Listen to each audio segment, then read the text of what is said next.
Hello and welcome to the Post to Post podcast, episode 117, October 4th, and we think the last podcast of this NHL season. Yes, should be the last podcast of this season. The draft happens this week, but early this week, so by the time we ended up talking about it, It'll be old news. Next week's podcast, old news. Mm-hmm. So we thought, okay, well, let's just make this one the last podcast, and then we'll make individual videos sometime this week about those topics, like free agency, like the draft, whatever. So this will be the official last podcast of this NHL season. Kind of sad, kind of glad. Yeah, it's good and bad in a way. There are changes that we need to make here, Yep.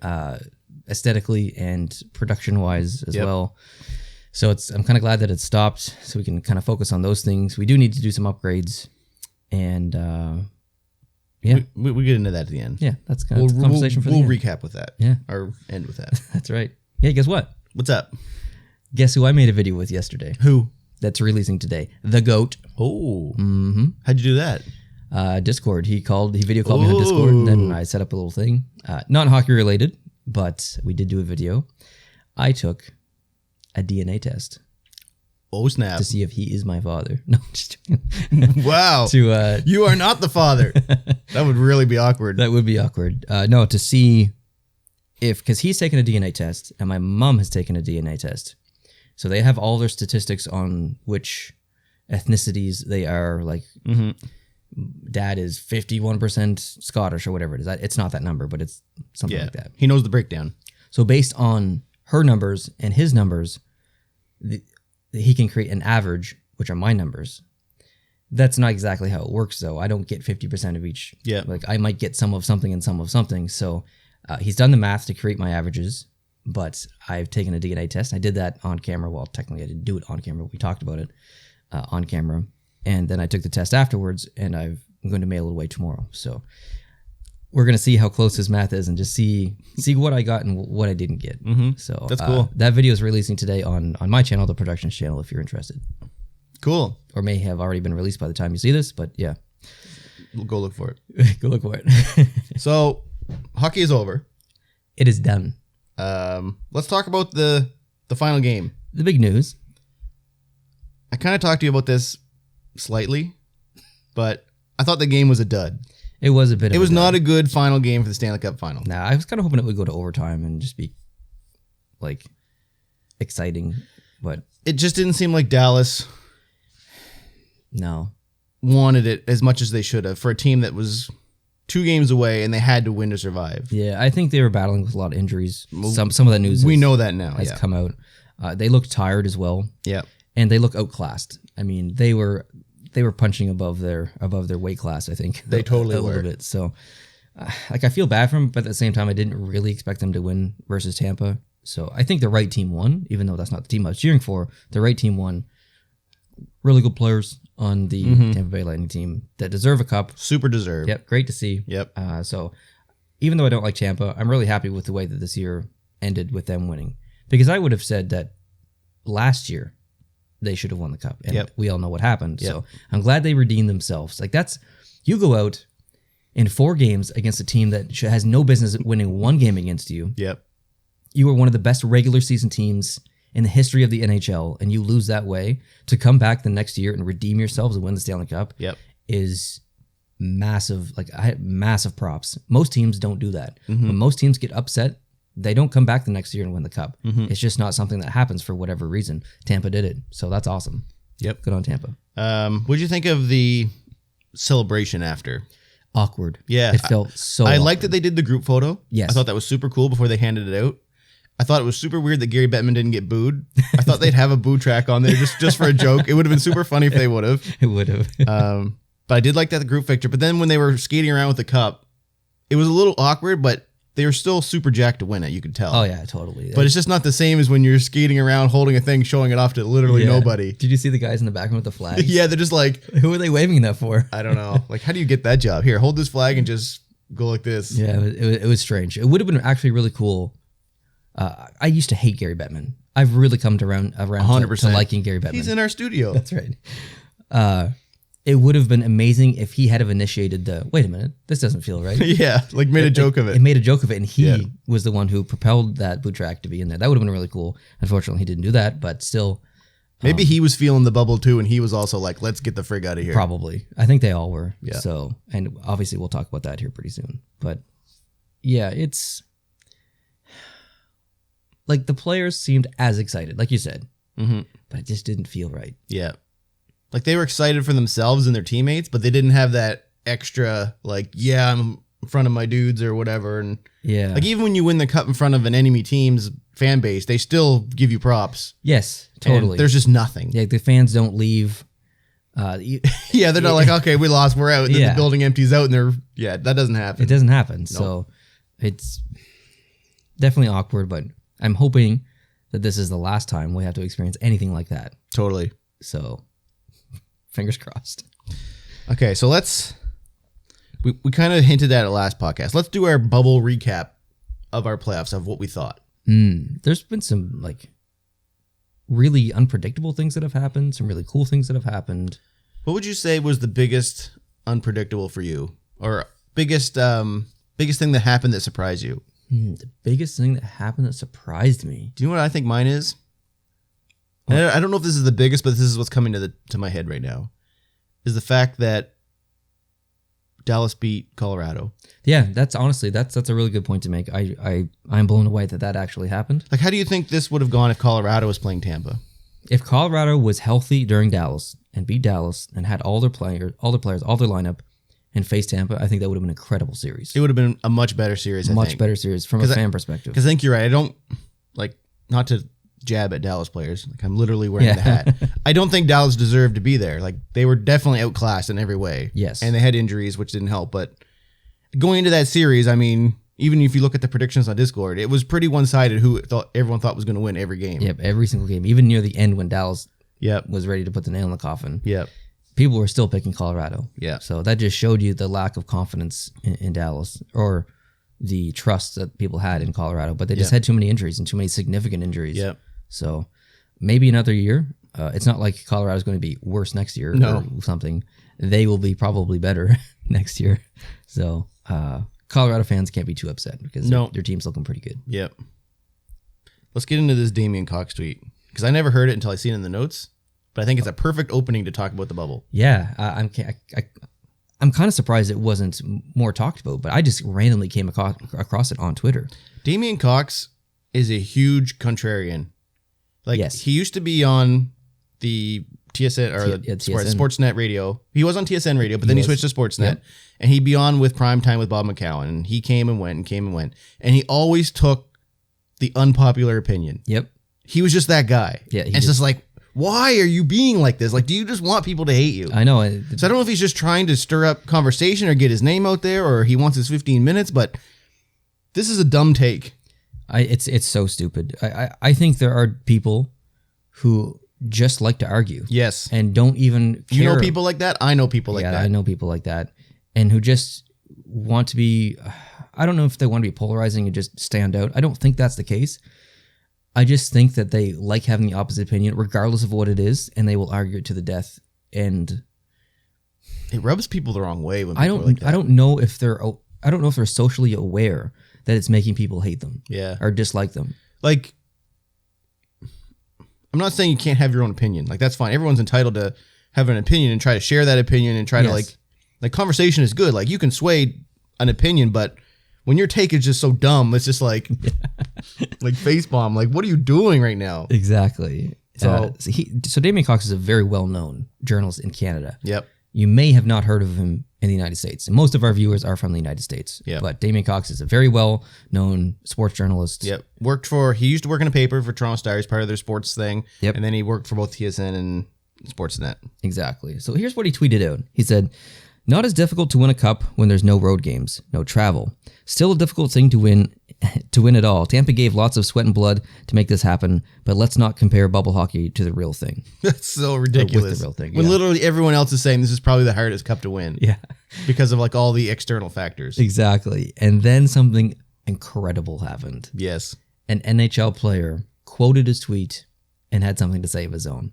And not just any NHL player, a Stanley Cup winning NHL player. Barclay Goodrow of the Tampa Bay Lightning quoted Damien's tweet and said, "You try going through what we went through, not seeing our families for months, living in a hotel for 60 plus days, 24 teams that had a chance, no home advantage for either team, but hey, say what you want. Very well said by Barclay Goodrow. This is where a normal person would STFU and say, okay, I'm wrong. Yes. They were there. They did it. I'm just a dude on the side. But no. Exactly. What does he say now? Damien quoted Goudreau's tweet and said, "No one said it was easy. Hockey history just tells us not the same as the traditional playoff grind, which, by the way, also includes extended time away from family and multiple hotel stays. This year is just a different challenge. Congrats for being part of the group that got the job done." So I would say he backpedaled like just 1%, but still stayed true to his original comment. Now, with Tampa winning, technically it isn't as hard as it could have been because they did not have to win their play-in series. They didn't have a play-in series. They just played. Correct. So if Dallas would have won, technically it would have been harder. But still, they still played more games in this playoff than they regularly would have. And not only did they play more games, they played a lot of overtime. Yes. So the amount of hockey that Tampa Bay specifically Tampa Bay played just in time on ice is so far above and beyond normal playoff hockey. It just makes his comment look worse. He says extended time away from family. You still have home games. Yeah, you still have home games. Like, sure, you go away for 2, you come back for 1 or 2. Yeah. You get to sleep in your own bed when you're home. Like, it's not the same. Like, and I have quotes later about this, but it's stressful for the players too, right? Like, they're in a lot of stress, and maybe having their family at home helps them unwind, like talking to their wives or talking to their kids or whatever. It just chills them out a little bit. Mm-hmm. They didn't have any of that for 2 months. None of that. Do you think that he's saying this because this is kind of what he's known for, and this is what got him maybe into the spots because he causes those controversial conversations? I'm going to say yes because, like I said right off the start, I think he's just a contrarian. He always has this point of view with almost everything. Mm-hmm. Like, and he's on the... What's that award they called? What's the award they give out in Canada for the Sports Athlete of the Year? It's always this big thing. It is a really important award. I can't remember I can't remember what it's called. But anyway, he'll go into one of those, and it will be a slam dunk of who it is, and he'll still argue to the death for someone else just so that other person gets their credit. That's really frustrating. So not a big fan of Damien Cox. Never really was. I was always on the fence with him. Like, I didn't like him, didn't dislike him. But after that tweet, I preferred, like, when he was on the sports radios, I preferred when he was not there to when he was there. Yeah. Well, that leads us into the next. Okay, so I have a massive load of notes over this article. And I don't know anything about this. Which is good because this is kind of good. So there was not allowed to be independent media inside the bubble, right? So you couldn't have independent journals in there reporting what was happening because they didn't want that information getting out. That's correct. Which is kind of weird. And Gary Bettman, the only reason I knew about this story is because Gary Bettman made comments kind of throwing shade at this story. Oh. And saying, like, would-be journalists or whatever, when Emily Kaplan is actually a very good journalist. And absolutely. Greg Wyshynski helped author this. So it's an ESPN article called NHL Bubble Confidential. I'm going to go through literally like half the article. I have a ton of notes. There's a lot of stuff I'm going to leave out. I highly recommend, if this stuff interests you, you go check it out. And maybe I'll put a link in the description on the YouTube for it. So ESPN also has this Quest for the Cup series where you get to see behind-the-scenes videos from what's going on in the bubble. That stuff is like heavily edited and heavily controlled by the NHL with what gets out. So it's kind of like watching a reality TV show. You're seeing one thing, but maybe that's not necessarily what's happening. It's just being spinned a certain way. Totally. So for the most part, we don't know what's going on in there. It's like we've seen pictures of condoms on the ground. Yeah, we've seen Washington look like they were having a big party in a pool on their Instagram.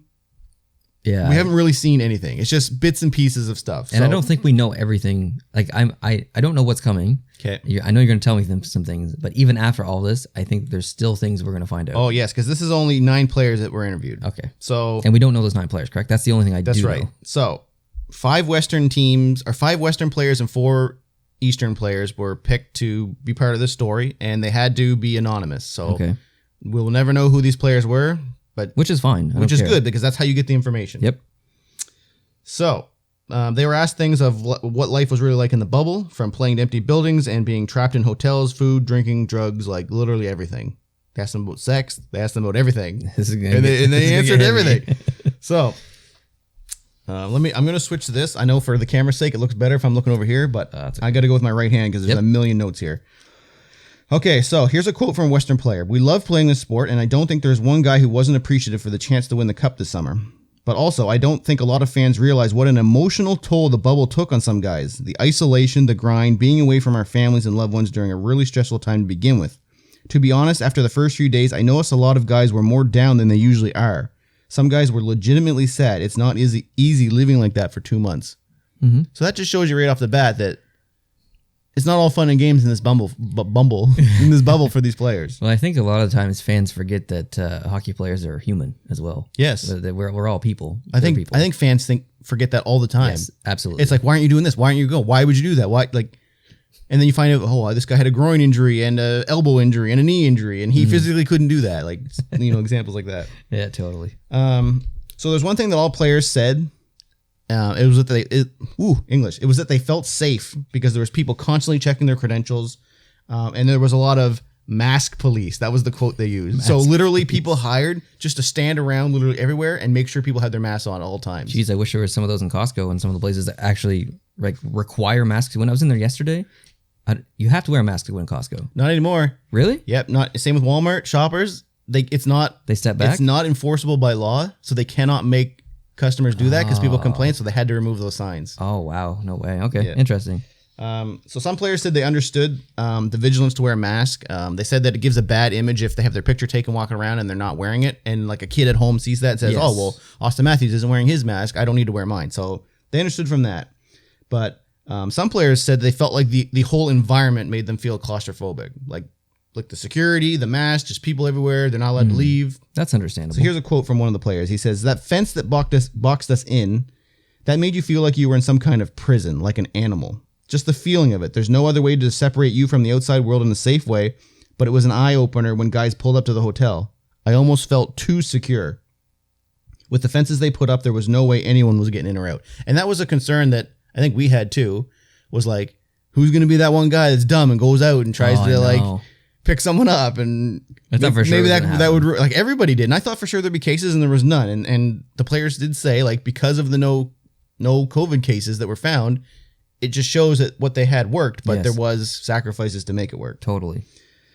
So he said if the goal was to finish the season and award the Stanley Cup, which it was, then yes, it was a success in that sense. Accommodations and fun, not even close, but again, that wasn't the goal of the whole thing. Which is true. It was a grind on purpose. Yep.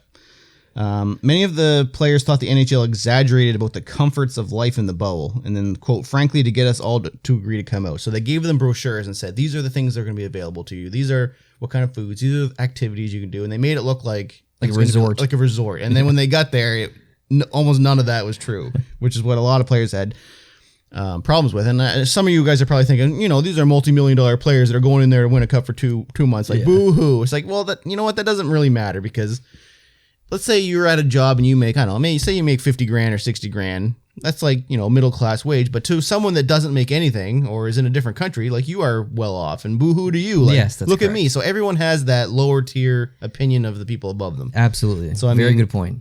I mean, if they're promised one thing and they don't get it, then they have a right to be mad, regardless of how much money they're. Yeah, it's relative. Okay, where was I? So here's what one Western Conference player said about it. He said, I would quote it as not as advertised. They gave us a proposal for Toronto, which was this booklet that circulated among my teammates. I was like, whoa, this is going to be actually really nice. And they had food trucks, restaurants, shops out in the middle of the street for us to go shopping. When we got there, the guys were like, where are the shops? Where are the outdoor team lounges? Yeah, none of that. It just felt like to a lot of players that they made all these promises to get us there and then didn't really follow through with them. And then they made it as hard as they possibly could to actually do these things. Maybe it was just too soon in the planning, and they ran into issues like, okay, if we bring in stores, that means we're going to have to bring in employees, and the employees will have to be tested. Like, yep. It might have been a cost thing to keep the cost down. Maybe it was just like we don't want to chance anything now that we've got this going. Yeah. I feel like I got to sneeze, and I hope I don't. I can see it in your eyes. So here's an interesting thing. This led to gossip among players in the bubble that some teams were getting benefits that others were not. Oh, really? And there's multiple situations where this pops up. One Eastern Conference veteran said there was jealousy about which teams had access to roof decks and which teams had better spreads of food. Some teams like Florida really didn't have much in the way of this or that in the bubble, But Montreal, in their little practice area, had wraps and smoothies and everything ready to rock and roll. That's a team that's got some deep pockets. So the teams controlled what their players got within the bubble? Sounds like it. And it sounds like team owners that were in the hotel/food business or had ties to it ended up having better things for their... That's really interesting. I never even thought about that. Like, that would drive me mad. You can pay me $8 million. It does not matter. Yeah. If we are all going in one thing together and one team is getting preferential treatment, that's going to irk me to no end. If you're a billionaire and you can't provide us some good sandwiches or something. That's right. Like, come on. Yeah, that would piss me off. So I thought that was super interesting. Here's another quote. There were times that I didn't go outside for 4 or 5 days. Wow. Western Conference player. Some teams had meeting rooms on balconies and those guys could go out there and get some sun. Other teams' rooms were in the middle of the hotel with no windows, no light. You're always in your room unless you go to the prison yard, which is a courtyard, but it was over an oval concrete slab with a freaking Tim Hortons truck and the fence around it. You didn't get any fresh air at all. That's a quote. It's extremely unfortunate. There should have been, I mean, I know it's hard, but there should have been some way where they could, every week, the conference rooms it's change. Like, we're putting your team here. You have the top floor balconies. Yeah. You can go out there and look over the city. These guys here are stuck in the middle of the hotel. They don't get any sunlight. Eating donuts. Like, I would have never thought about stuff like this. No, I didn't even think about it. I just would have, it wouldn't have clued into me. But if someone would have asked me about it, I'd be like, well, hopefully they're rotating equal treatment, or they have, if they have this room that gets this balcony, hopefully they have, this many other rooms in this hotel because, it's a giant hotel. And this is all really, I know we're not done yet, but this is really unfortunate because if this happens again, not to this level maybe, but if there's 4 separate bubbles or whatever going into December, January. There's talks about what the players think of a next bubble. Yeah, so I think this won't happen now based on some of these things that you're telling me. So many players noted in this interview process that they got irrationally excited to go on bus rides to the practice rinks. Quote, just to be able to look out the window and see the city, some sky, actual civilization. One Western Conference player said, I got amped up for a bus ride. How sad is that? Dang. That is super intense. That is pretty sad. That shows that you're not enjoying your time being locked in a hotel when you're looking all forward day. To a bus ride? A bus ride to your practice rink. Oh, not good. Other things that the NHL overpromised underdelivered on were activities and excursions such as playing golf and fly fishing. Quote, they promised us excursions. Oh, we're going to have fly fishing and golf. A golf course just for us. We can go whenever we want. And we heard about that. Yes. We heard there was going to be specific golf courses that were just locked away. Mm-hmm. We went to the field one time. It was a fight to even golf once. And please let me know if you talk to anyone who went fly fishing. Oh, wow. And one of the quotes I didn't put in here was the brochure had a guy fly fishing in mountains. And then the player said, the mountains are 3 hours away. What guy is getting a 3-hour trip to the mountains to go do that trip? Yeah, exactly. Eh? That's wild. NHL players also thought there was a huge bait and switch with regarding to the families being able to join the bubble by the conference finals. And this was one that... We knew about this as things were ongoing. The quote was, I think they just didn't want to risk the bubble being broken by a random person being brought in and risking it. But it felt like they promised that and then pulled it away. And then the NHL's approach to families in the bubble was in stark contrast to that of the NBA in the Orlando, Florida bubble. Mm-hmm. And then the player with another quote said, I saw the NBA had a school provided for their players and their kids. And I was like, are you kidding me? Why didn't we think of this? And we should have offered that too. That's actually a really good idea. You could have had the families in. You could have had schooling done for them. Yeah. I mean, that's a big cost. That's really cool that the NBA did that. Absolutely. I didn't know they did that. I didn't know either. And then this is where the article still had half to go, and I just pulled out a couple bubble points. So if you want to find out more, like there's way more, go check out the article. But here's the last couple things. So here's just like bullet points. So players had access to drugs in the forms of gummies and weed. How's that even? Because it's legal in Canada. I guess, but I thought that would have gone against the... Apparently they were allowed to eat them in their room. And that's where, well, apparently they were allowed to eat them anywhere, but the player quotes were, most players just did it in their room. I mean, weed's not really a performance-enhancing drug, but still, I thought it would have been on the list of things that players couldn't do. Nope. So players could order beer and wine from the concierge service and have it delivered. So that's what the quote said, was basically you drank beer and eat gummies to pass the time in your room. Wow. So that's intense.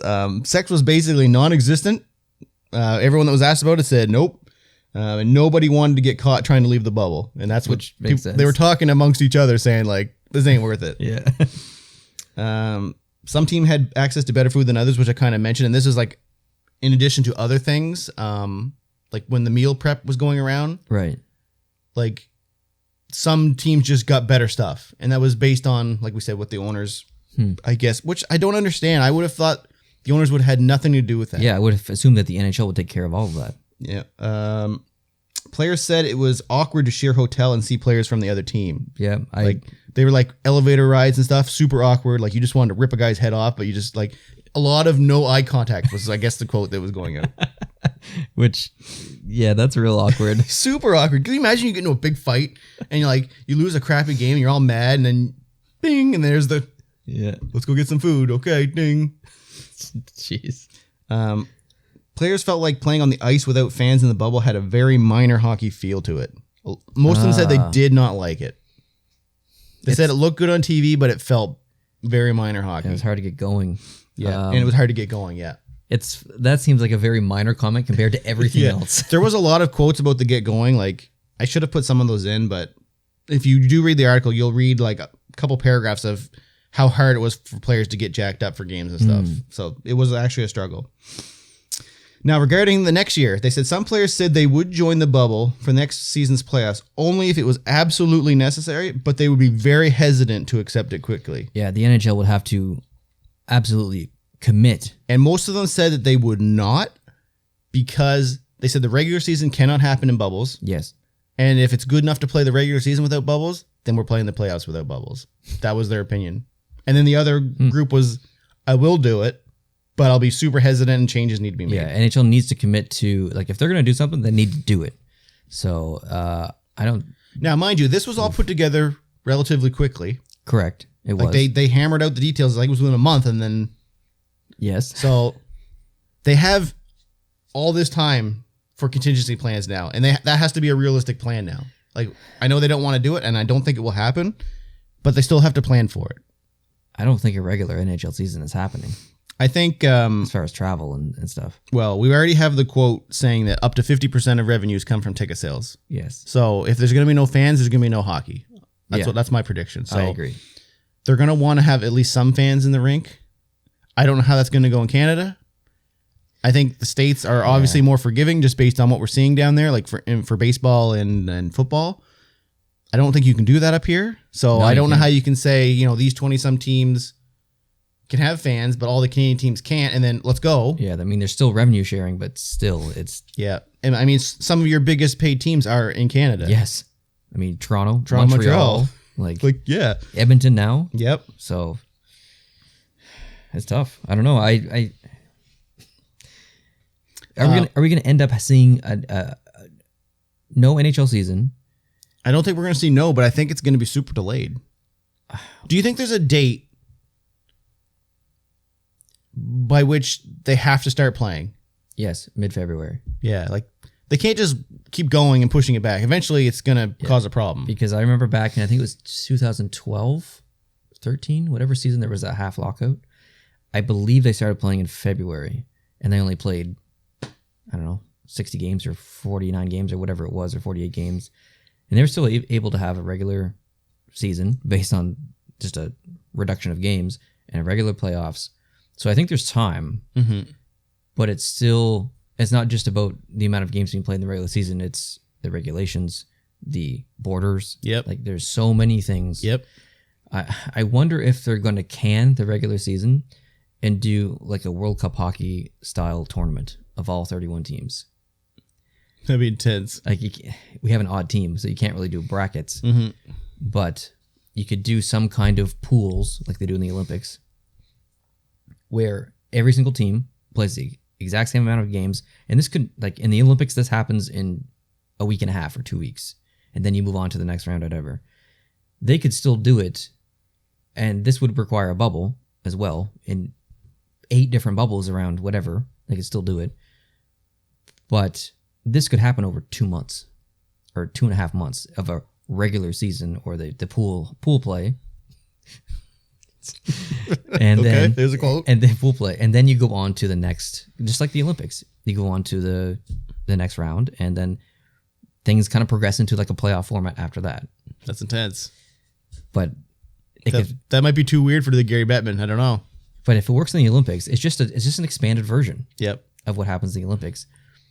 The odd number of teams is the issue. because one pool, hypothetically, is going to have more teams than another. So I don't know how they combat that. So what happens if the owners want to pull the plug and say, like, listen, if we have no fans in the stands, we're losing too much money. If they already signed the contract, right? They signed the CBA just like a few months ago or whatever, like a couple months ago now. Yep. So everything's set. The salary cap is what it is, 81.5 or whatever. Mm-hmm. If they get no ticket sales, they can't afford to run their business like that. That's correct. So they would effectively be losing. So if the NHL pulls the plug on the season, do the players still get paid? I think yes, because they have insurance. All the players have insurance on their contracts and stuff. But it wouldn't be the teams playing them; it would be their insurance. It would be the insurance company. And then the insurance for the NHL or the teams would go way up because they just had to do a massive payout. Correct. Same as a car accident. So that's interesting. I wonder what's going to happen there. I mean, teams right now are making. We'll get into it in a little bit, but teams are still making, are still signing players. Yep. Still buying out players and waiving players. Like everything that's happening now. It seems normal-ish. Leads us to believe that the owners expect hockey to be played. But if the owners don't want to play hockey, it doesn't matter what the NHL players say. It doesn't even really matter what Gary Bettman says. The owners control everything. Well, from what it sounds like, is Gary Bettman's thinking there's going to be fans in the stands, not full, but partial. But what if there's not? Like, what if that changes? Like I said in our example, what if Canada's not allowed to have them and the States is? Are they just going to go ahead with that? That's super unfair to the Canadian organizations. I don't think that's changing in Canada. In the United States, we did see fans in the American Airlines Center. Remember we talked about that in maybe last podcast or the previous podcast. I mean, the same with the football stadium and stuff. There's still fans going to games. Correct. But the election, the United States election is in 30 days or whatever it is. If Biden wins and decides to change regulations on COVID stuff of how many people are kind of like in Canada, we could maybe not see any fans in stands or in arenas in the United States. That would be interesting. That changes everything. That would be interesting if the season started and fans were allowed to go, or at least partial fans, and then they were told no. Yeah, that's I don't know. It seems weird that we're talking about it so far in advance, but back when this all started, it seemed weird talking about it. We were way off on like the more restrictive end. We were like, it might get to this. It might get to no fans. Yeah. And it's like way past that. We talked about the bubble. Nothing is unrealistic at this point. No, we talked about a bubble almost as a joke originally. Yeah. And it wasn't even really a bubble. It was, but we weren't calling it that. We're just like, put everyone in the middle of nowhere up in Canada and just leave them there and get it done, which is effectively what we did, just not in the middle of nowhere. Exactly. So, and we kind of talked about that like as a joke, and I'm kind of talking about that tournament that we just talked about kind of as a joke. They're going to have to look at every option. But is that realistic? Like, what are we going to be talking about in 6 months? That's the like, and if there's a delayed NHL season, how does, like, I think about other people, not just the players, but the refs. Do the refs have insurance on? I would assume everyone at this level has some sort of insurance. Yeah, and like the coaches, like all the team staff, like that's a lot of people. Like the arena staff and stuff. The arena staff, because that's not on the NHL's dime. That'd be a really interesting thing for the people that are listening on YouTube to leave a comment and just what you predict for next year. Like, do you think it's going to be delayed? Yeah. Do you think it's not going to happen? Do you think fans are going to be in? Do you think certain restrictions, like what kind of format? Like, it could go anywhere. Like, there's so many options. This is almost like video worthy. Like, what's like, make a prediction. What's going to happen? Yeah, what's going to happen? And then ask a bunch of different people who have a whole bunch of different opinions. Because, and the crazy thing is, there's not really any bad ideas because this is such a ridiculous situation. Exactly. Like, this was the one-off year. Well, guess what? Next year may also be another one-off year. Yes, exactly. And there are ridiculous ideas. Like if you say everyone should fly to the moon and play hockey on the moon, obviously that's not going to happen. But within reason, there's not really any bad ideas. Like the NHL and the NBA are lucky that their seasons were almost done when this really hit. Oh, absolutely. Like if this would have been like as they were starting up, that would have been the end of the season. If this hit in December instead of March, it would have been the end of the season. I think they would have canned it. Totally. For sure. Because you can't have a playoff with 2 or 3 months of play or 2 months of play. It's almost a blessing in disguise, though, that it did happen in March and not December because they were able to do this bubble, which, I mean, there's good and bad. But it proved that it worked. Yeah, it proves that they can pull off something where no one gets COVID-19 of the 40,000 or 50,000 plus cases or tests that they did. and we awarded a Stanley Cup winner, which was the ultimate goal. Yep. So, blessing in disguise. We went through some crap, but we proved that we could do it if we really wanted to. So, and they were the first league to do it. And they were the first league to do it successfully. Yep. And there's ongoing stuff with other leagues, and I mean, there's whole teams that are struggling, and there's like NFL right now. Baseball's had its problems. Yeah. The NBA and NHL with their bubbles, because they're both in playoffs, have had an advantage that way. Do you think the NHL players would rather be in a different sport where things are a little bit more lax, but random players are getting COVID-19 and stuff? No, I don't think so. They would take the bubble any day of the week, I bet. Like, that's what I would recap to say, like, you know, all the stuff they went through, which sucks and could irk them. Mm-hmm. I think at the end of the day, they can look back and say, well, I didn't get sick, and they handed the cup out. Yeah, I didn't get sick. My family wasn't here. There was things I didn't like, but I'm okay with it. For sure. And what if their families did come in and they got sick? They would feel terrible. Some of their Canadian families were allowed in. Did you notice that? Like, there was wives in the stands for some people. That, yes. It was just American families weren't allowed to come up. Yeah. As per the government. Which is frustrating, I guess, as an American family. It doesn't sound like that border closure is going anywhere. Heck no. So it's going to make for an interesting, like, we're in October now. This is October 4th. This is my 12-year anniversary today, by the way. Congratulations. Heck yeah. So they wanted to start December 1st. I just can't see that happen. That's less than 2 months away. It's not happening. There's no way. Some players have been told that they have to get ready for a potential return for training camp on November 15th. I don't know if I see that happening either. That's like a month and a half away. That's going to come so soon. That's not happening. That's what they've been told. That's not happening. There's no way. Yep, that's a quote. Not that it matters, but you had the guy's name on here. Whatever. I'm not worried about it. One of the guys you had that was re-signed, Tristan Jarry, he's the one who said that. Wow. He's been told to report for November 15th. But yeah, I don't know. It just seems like it's too close. It's technically less than 2 months away. It is less than 2 months away. I don't think they're hitting that date. I think the most realistic date now is January. Like, I think that's what they're aiming for. And I think I'm with you. Like, I can't see it happening after February unless they're reducing the amount of games they play. Yeah. I'm a hockey fan, obviously. I want to talk about hockey. I want to do the podcast every Sunday next season and stuff, but I would almost rather them not do the regular season unless it was done properly. Yes. And I don't mean by that a regular season where teams are traveling around to every other city. I just mean where it works for the fans, it works for the NHL, and it works for the players and the owners, whatever that means. Mm-hmm. It should work for everyone. I don't want the players to not see their families for 5 months or something. Yeah. In a regular and that's season not playoffs. Going to happen. And it's not going to happen. So it's got to work for everyone. Yeah. And I think the fans are the least important people. Yes. They're the most important and least important. They're the most important financially. They're the reason that it exists. Yes. But they have to take the back seat here over everything else. Exactly. And I think we should do that as fans. We've watched hockey for decades and decades and decades without any real issues. A couple of lockouts, obviously frustrating, but I think we can take a back seat because these are humans. Yep. These players are humans. They're people. And if they need more time to figure stuff out and don't want to play right away, they should have that right. And I'm okay with that. Mm-hmm. So I'm okay with taking a back seat. Mm-hmm. All right.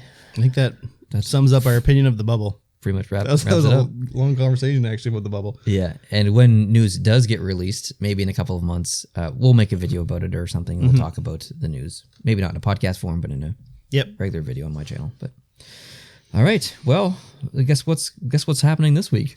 The draft. Heck yeah. The draft is happening October 6th at 7 p.m., which is Tuesday. Do you see that the New York Rangers have not guaranteed they're going to pick him? Are they told to say that just to create hype? I think 50% of it could be that. The other 50% could be that they're considering trading it. There's no way they're trading that. But there's no way. They can't afford. I will eat that hat if they trade that number one pick. That's my hat.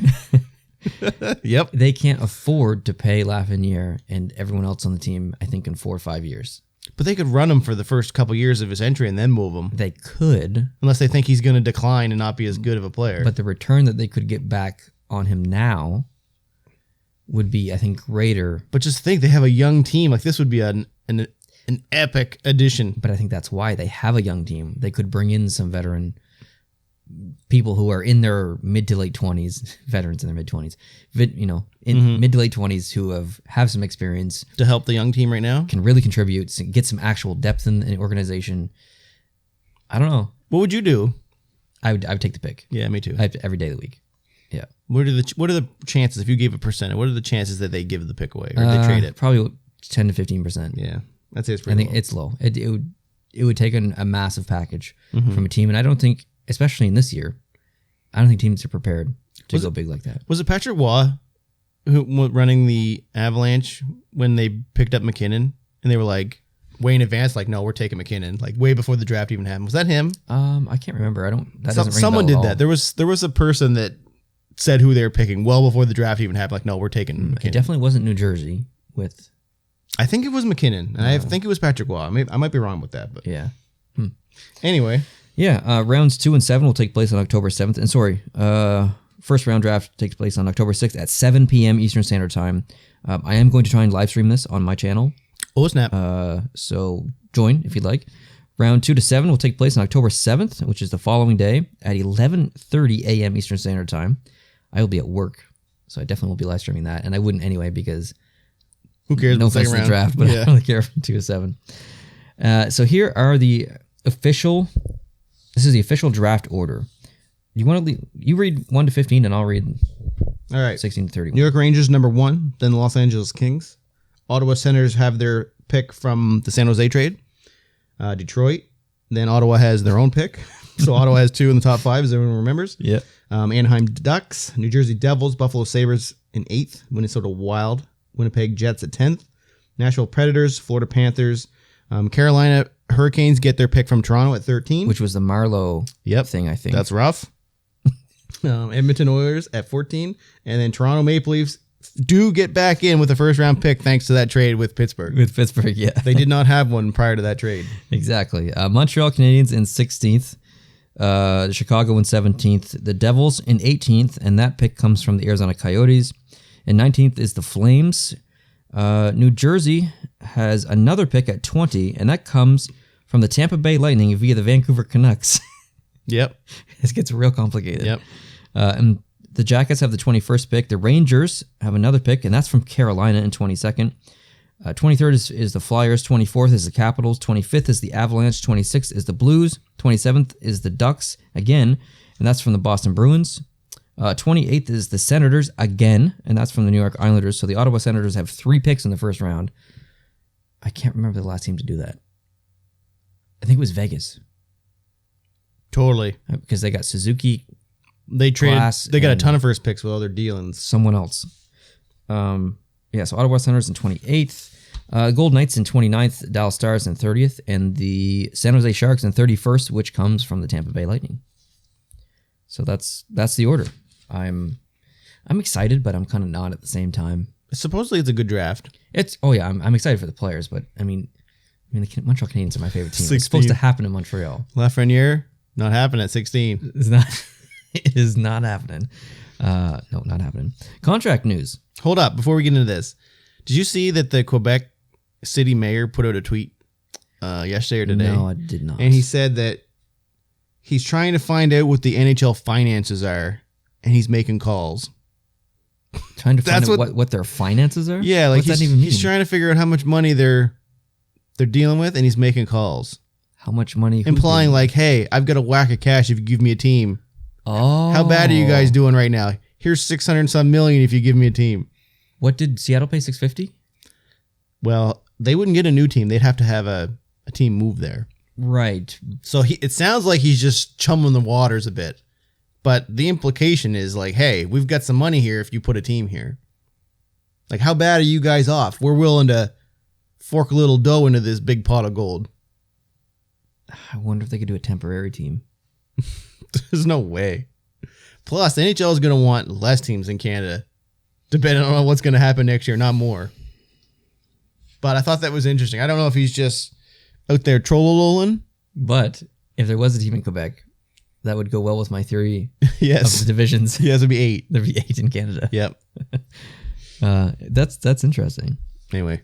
Back to contract news. Contract news. So the Philadelphia Flyers signed Robert Hagg to a contract extension of 2 years worth $1.6 million per year. That's fair. That's definitely fair. Here's the sad news. The Rangers have announced that they are buying out the last year of Henrik Lundqvist's contract. And I noticed something extremely interesting on Cap Friendly. What's that? Next season, the Rangers have $12,994,444 just in buyouts against their cap. Ooh. Like, that's huge. That's a lot. It is. And here's how that breaks down. Lundqvist at 5.5, Shattenkirk at 6.083, Ryan Spooner at $300K, and Dan Girardi at $1.1 million. That's a lot of players to have. Like, I understand they went through a little bit of a rebuild thing, and it's just odd to see. Yep. Over $12 million in buyouts, but totally that gets better the next year. But this upcoming season is a little rough on the books. The Winnipeg Jets have signed goaltender Laurent Brossoit to a 1-year contract worth $1.5. Man, I think that's a stellar contract. You look at a team like 1.5 is pretty cheap, like Montreal. Yep, paying Carey Price 10.5, and then you just sign Jake Allen, or you have Jake Allen at 4, whatever. And the Jets are over there paying Brossoit at 1.5. Heck yeah. The Vegas Golden Knights have signed Robin Lehner to a 5-year contract extension worth $25 million. Big deal. Big deal. $5 million average per year on the cap.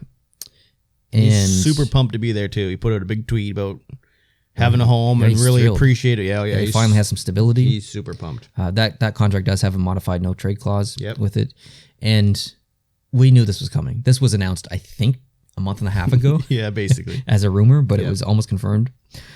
The Philadelphia Flyers have signed Bill Elliot to a contract extension worth $1.5 million for 1 year. Totally fine with that. That's a great backup. The Pittsburgh Penguins have re-signed goaltender Tristan Jarry to a 3-year contract worth $3.5 million per year. That also means someone's out the door. I think that means someone's potentially out the door. We'll get into that.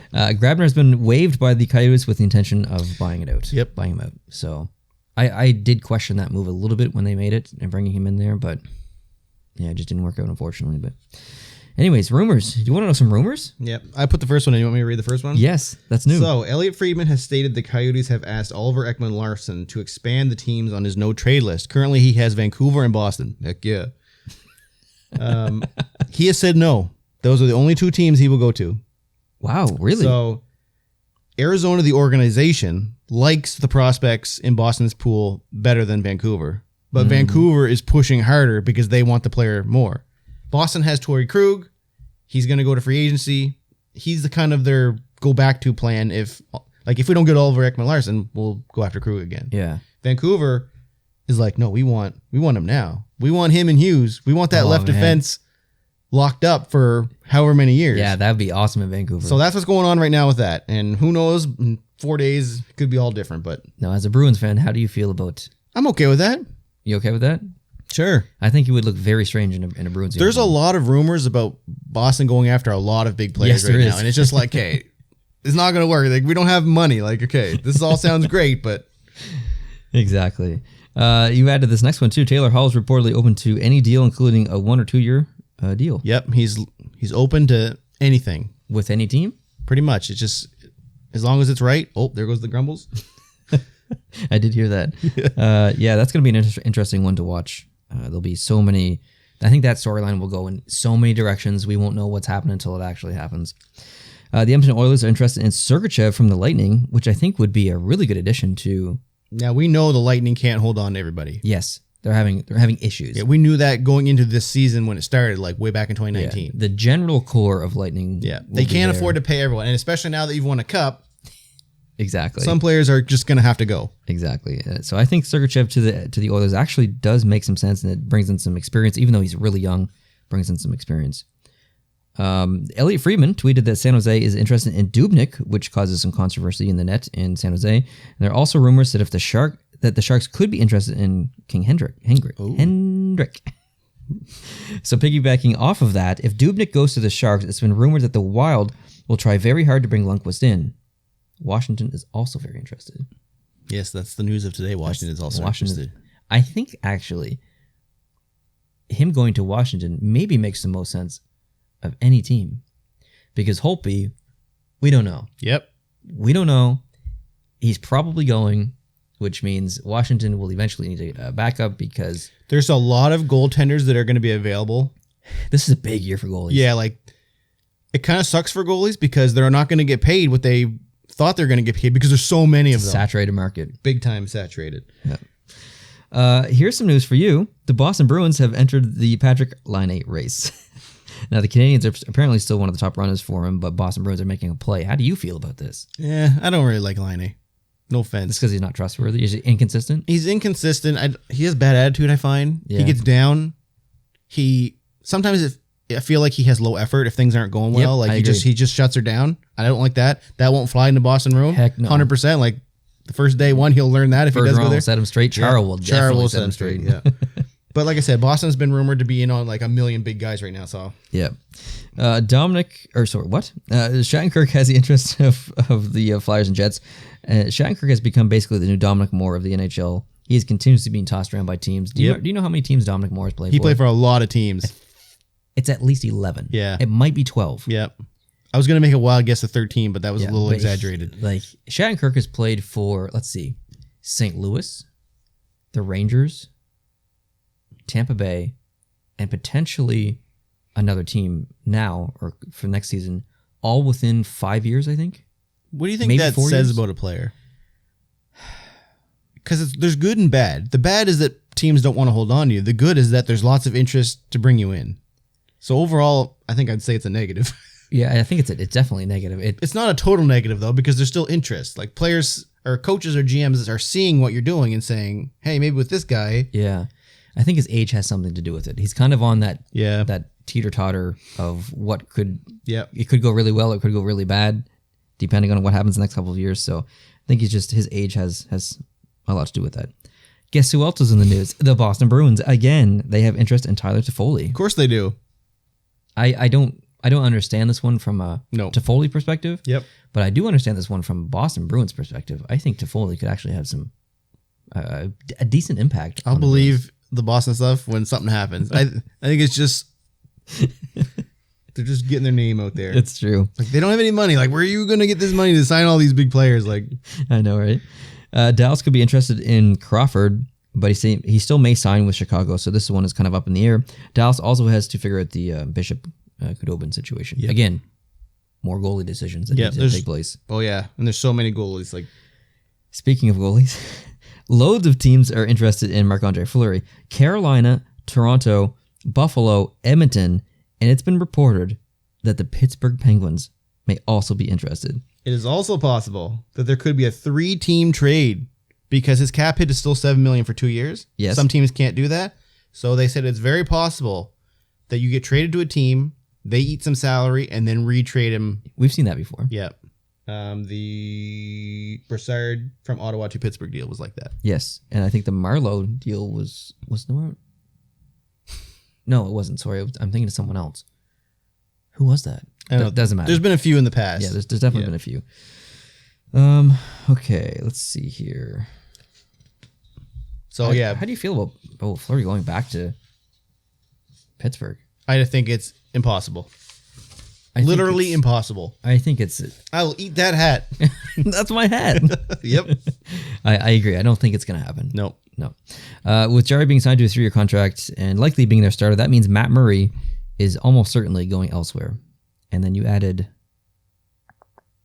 Bruce Garrick on Twitter has shown interest. Bruce Garrick has... he's reported that Chicago Blackhawks have shown interest. Not Bruce Garrick. Yeah, I'll take him on. Bruce Garrick is going to start a team in Quebec City. Yep. And his goaltender is going to be Matt Murray. Yep.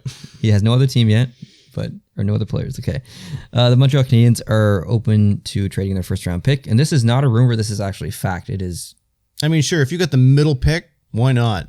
Yeah, I don't think... Depending on what you get, why not put that out there? The thing about Montreal is they've got a lot of youth.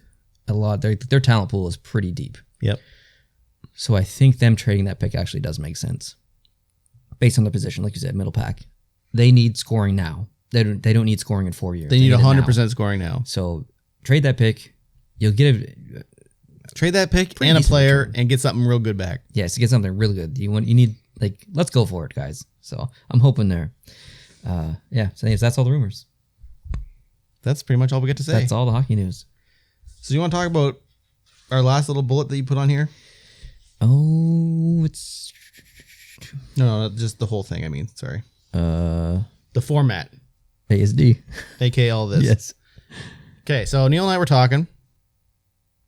I think. We were talking? What do you mean we think we were talking? We were talking about this. Yeah. So what we think is we're going to change stuff up for the podcast for next year, like for the next season.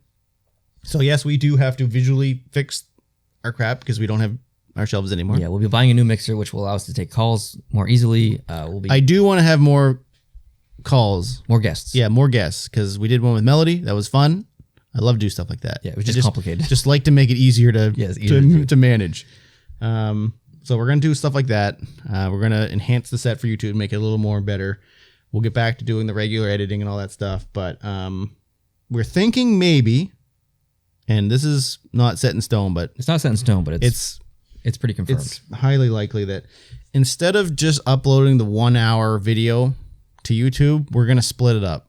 And I know that's annoying for people that watch on YouTube, but in terms of the YouTube algorithm, it doesn't help the channel when you just have one video upload a week and it's an hour long.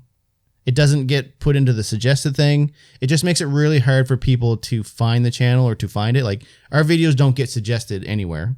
Yes. Most people that come here know about it from your channel. Yes, I guess. So we're going to try to just be a little more YouTube algorithm friendly.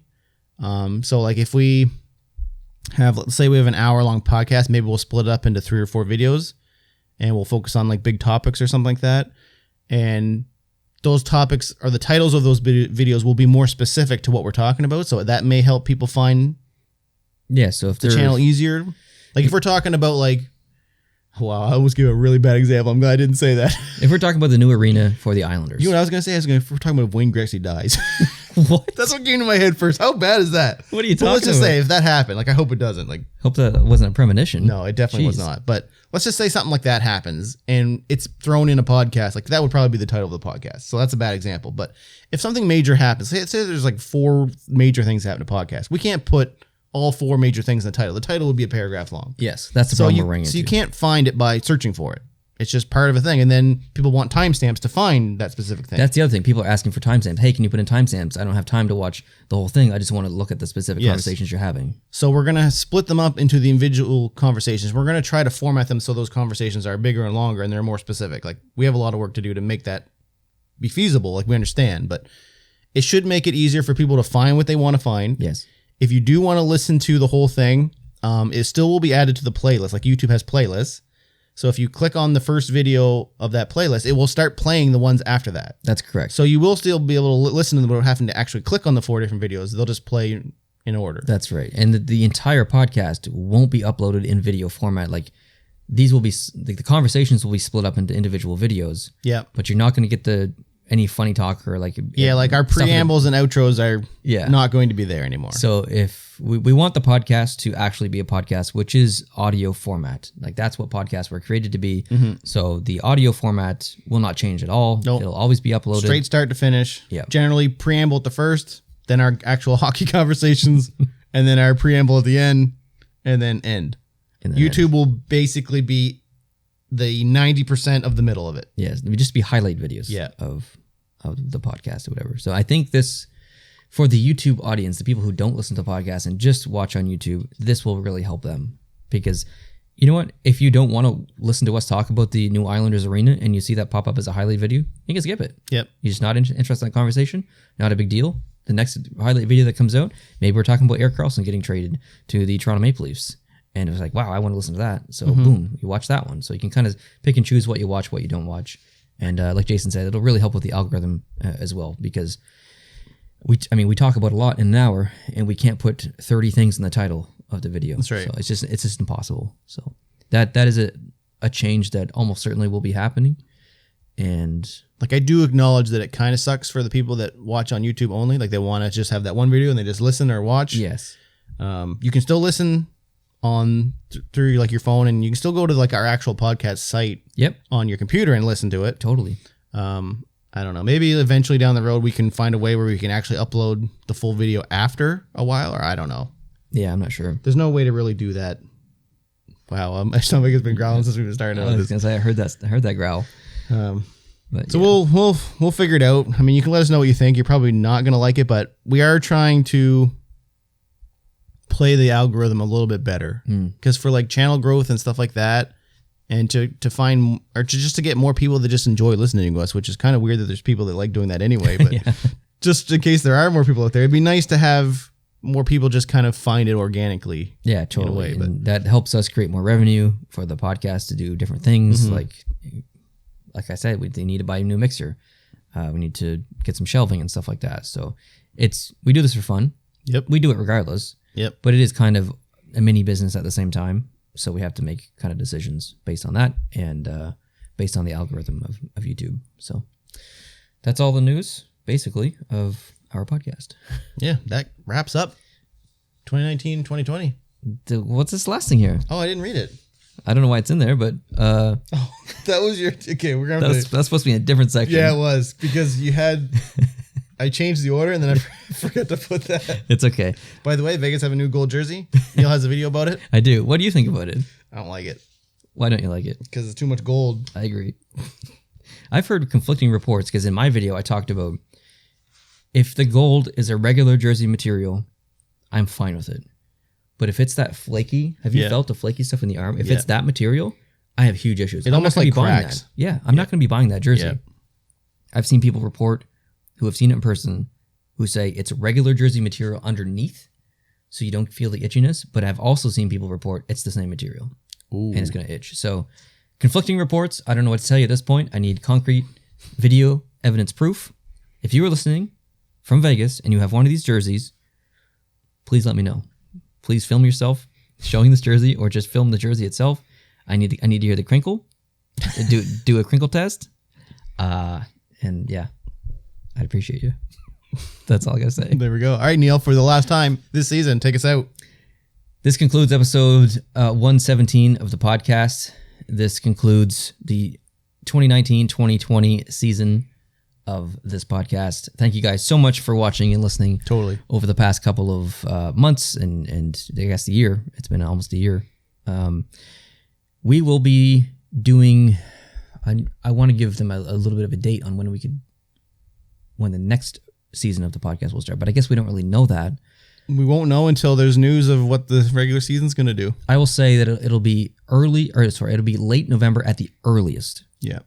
So if we are predicting a mid-December start at the earliest and not a December 1st start, probably early December. If it gets delayed till January, we'll do one before Christmas, just kind of talking about stuff. So earliest, late November, latest, mid-December, just as a filler until the season starts. Mm-hmm. Something like that. Anyways. Or at least until there's enough news to be able to do a podcast. Consistently. Yeah. Frequently, yeah. All right, guys. Thanks for watching. Appreciate it. Hope you're having an awesome week. Hope you're watching the draft. Like I said, I will be live streaming the draft on Tuesday. If you want to come join, it's going to be on the production channel. We'd love it if you could come out and we could watch that together and have some fun and react to it and have some good conversations. Have a great weekend, and we will catch you later. Adios.